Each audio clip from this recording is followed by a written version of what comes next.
চট্টগ্রামের লোহাগাড়ায় চরঙ্গা ইউনিয়নে বৈষম্যবিরোধী আন্দোলনে হামলা ও বিস্ফোরক মামলার আসামি সৈয়দ হোসেনকে দেওয়া হয়েছে প্যানেল চেয়ারম্যানের দায়িত্ব।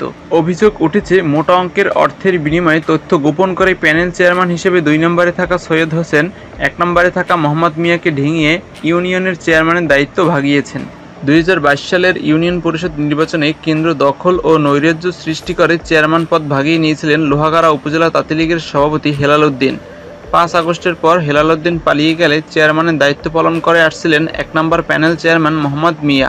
লোহাগাড়া উপজেলা নির্বাহী কর্মকর্তার দপ্তর থেকেও চিঠিতে তাকে 1 নম্বর প্যানেল চেয়ারম্যান হিসেবে পরিষদের দায়িত্ব পালন করতে বলা হয়। এর কিছুদিন না যেতেই অদৃশ্য কারণে 22 মে জেলা প্রশাসক ফরিদা খানম স্বাক্ষরিত অফিস আদেশে 2 নম্বরে থাকা সৈয়দ হোসেনকে পরিষদের প্যানেল চেয়ারম্যান নিযুক্ত করা হয়। এ অবস্থায় বর্তমান প্যানেল চেয়ারম্যান মোহাম্মদ হোসেন চট্টগ্রাম স্থানীয় সরকারের উপপরিচালক বরাবরে পুনর্বহালের আবেদন করেছেন। এ বিষয়ে জানতে চট্টগ্রামের জেলা প্রশাসক ফরিদা খানমের মুঠোফোনে একাধিকবার ফোন করলেও তিনি রিসিভ করেননি, তাই তার বক্তব্য জানা সম্ভব হয়নি।